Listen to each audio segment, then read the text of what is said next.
আসসালামু আলাইকুম ভিউয়ার, সবাই কেমন আছেন? আশা করি সবাই ভালো আছেন। আলহামদুলিল্লাহ, আমিও ভালো আছি। সো গাইস, আজকে আরও একটি নতুন ভিডিও নিয়ে চলে এসেছি আমি আপনাদের মাঝে। আজকে আসি হচ্ছে গাজীপুরে, আর সাথে রয়েছেন সেই আলী আকবর ভাই, এবং আমাদের দুজনের দুইটা ট্যুর পার্টনার রয়েছে, মানে বাইক রয়েছে আর কি। আলী আকবর ভাইয়ের কাছে রয়েছে MD-15 এবং আমার কাছে রয়েছে হর্নেট 2.0 বা হর্নেট 2.0। সো গাইস, এখন আমরা যাচ্ছি হচ্ছে টাঙ্গাইলের দিকে। ও মাই গড, ভাই দুটি বলছিল যে এখানে হচ্ছে কাপড় হচ্ছে চাকার কাছাকাছি চলে গিয়েছিল। যাই হোক, এই বাইক রাইডিংয়ের ক্ষেত্রে আসলে সকলেই এর থেকে সাবধান হওয়া উচিত বা সাবধান থাকা উচিত, এবং এর থেকেও বেশি সাবধানতা অবলম্বন করা উচিত। কারণ যখন পেছনে মহিলা পিলিয়ন থাকবে বা হচ্ছে নিজের ওয়াইফ বলেন, বোন বলেন, যেই থাকুক, তো তখনই অবশ্যই অতিরিক্ত সাবধানতা অবলম্বন করতে হবে। কারণ ওনাদের যে ড্রেস রয়েছে আসলে কিছুটা রিস্কি হয়ে যায়, যে আমাদের যে গাড়ির হুইল বা বাইকের যে হুইল রয়েছে বা চেইন রয়েছে এর মধ্যে পেঁচিয়ে যাওয়ার। আপনারা জানেন যে প্রতি বছরই কিন্তু কম বেশি এই ধরনের দুর্ঘটনা ঘটে থাকে, আপনারা অনলাইনে বা বিভিন্ন প্ল্যাটফর্মে দেখে থাকেন। সো গাইস, আজকেও আপনাদের মাঝে শেয়ার করব কিছু ঘটনা, এবং পুরো ভিডিওটিতে আপনার সাথে থাকবেন এবং অনেক বেশি সাপোর্ট করবেন, লাইক, কমেন্ট এবং সাবস্ক্রাইব করবেন। সো গাইজ, এখন আমরা চলে এসেছি গাজীপুরে। এখন দেখেন, এখানে আসলে এই রাস্তাটিতে আসলে গাইজ একটা জিনিস আমি প্রত্যেকবারই দ্বিধাদ্বন্দ্বে পড়ে যাই, যে আমি রাইট যাচ্ছি না আমি রং যাচ্ছি। মানে যখন কিনা এই বাম পাশের লেন ছেড়ে মাঝখানের লেনে চলে আসি, তখন মাঝে মধ্যে দ্বিধাদ্বন্দ্বে পড়ে যায় এবং বাইক চালাতে ভয় লাগে। আর যেহেতু এখন রয়েছে হর্নেট 2.0, আর আজকে এখন যেহেতু আমার ব্রেকিং পিরিয়ড শেষ, আমি বেশ ভালোই টানাটানি করছি। আর এই টানাটানি করার পিছনে সবচেয়ে বড় কারণ হচ্ছে গ্রুপ ট্যুর, বা হচ্ছে যখন 2-3 জন বাইকার একসাথে থাকবো। মাগর দেখেন, এখানে আসলে এই পিক আপটি যখন ইউ টার্ন নিবে, তা সেহেতু উনি কিন্তু আসলে দেখে নেওয়া উচিত ছিল যে আসলে পিছন থেকে কিছু আসছে কিনা। আসলে উনি কিন্তু সরাসরি মেন রাস্তায় বা মহাসড়কে গাড়িটি তুলে দিয়েছে। এটি আসলে অনেক বেশি ভয়ঙ্কর।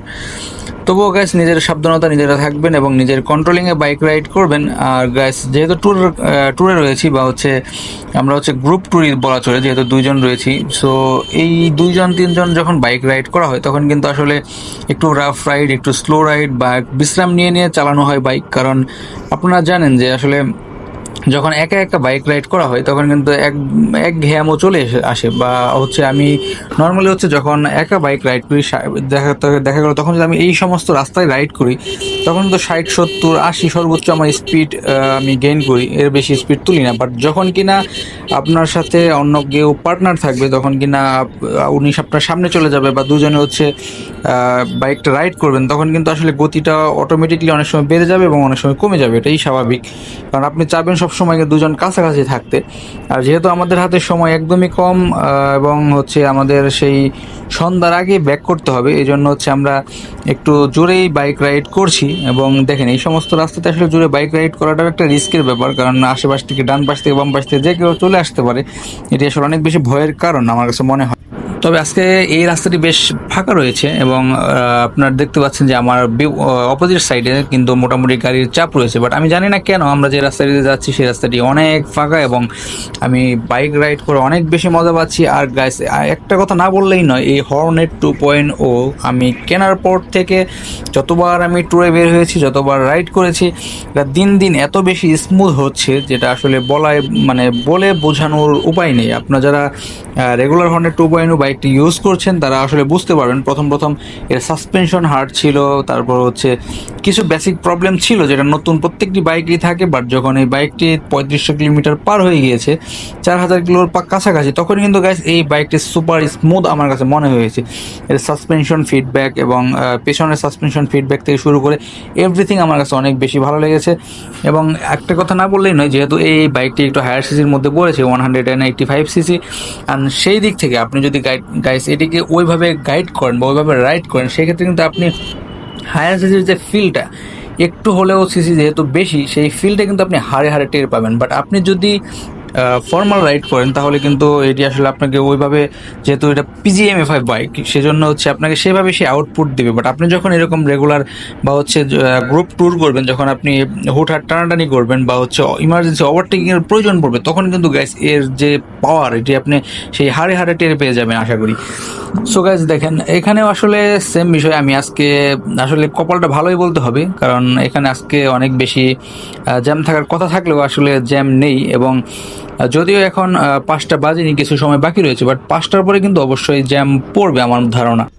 তার সবচেয়ে বড় কারণ হচ্ছে এই এরিয়াতে, গাজীপুরের এই এরিয়াটিতে সবচেয়ে বড় কারণ, জ্যামের সবচেয়ে বড় কারণ হচ্ছে অনেক বেশি শিল্প কারখানা রয়েছে এদিকে, এবং 5টা বাজলে সব শিল্প কারখানায় মোটামুটি ডিউটি শেষ হয়ে যায় এবং এই রাস্তাঘাটে অনেক মানুষ বের হয়ে চলে আসে এবং গাড়ির চাপটা অনেক বেশি থাকে। আর যেহেতু মানুষ বেশি থাকে, গাড়ি যেহেতু দ্রুত গতিতে চলতে পারে না, সেহেতু কিন্তু এখানে একটি প্রতিবন্ধকতা থেকেই যায়, এর থেকে কিন্তু যানজটের তৈরি হয়। সো গাইস, আমরা চেষ্টা করবো যে 5টার আগে এই গাজীপুর এই অঞ্চলটি পাড়ি দিয়ে চলে যাওয়ার জন্য এবং সন্ধ্যার আগে আমরা টাঙ্গাইলে ব্যাক করার জন্য, কারণ আমরা কেউই শীতের পোশাক নেইনি, আমরা জাস্ট নর্মাল এভাবে বের হয়ে চলে এসেছি।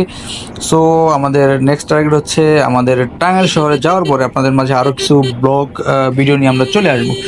সো গাইস দেখেন, আমাদের সম্পূর্ণ রাস্তাটিতে আসলে আমি এর আগেও যতবার জার্নি করেছি, আমি কেন যেন আমার কাছে এই ভিতরের রাস্তাটি অনেক বেশি ভালো লাগে।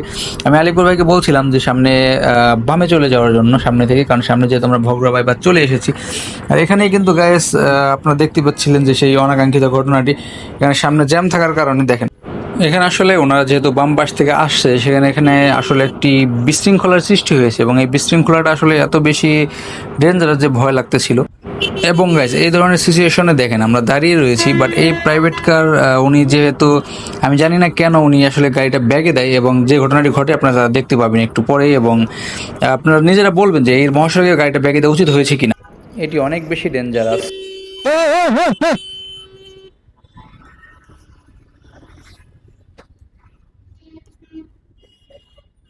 কি এটা কি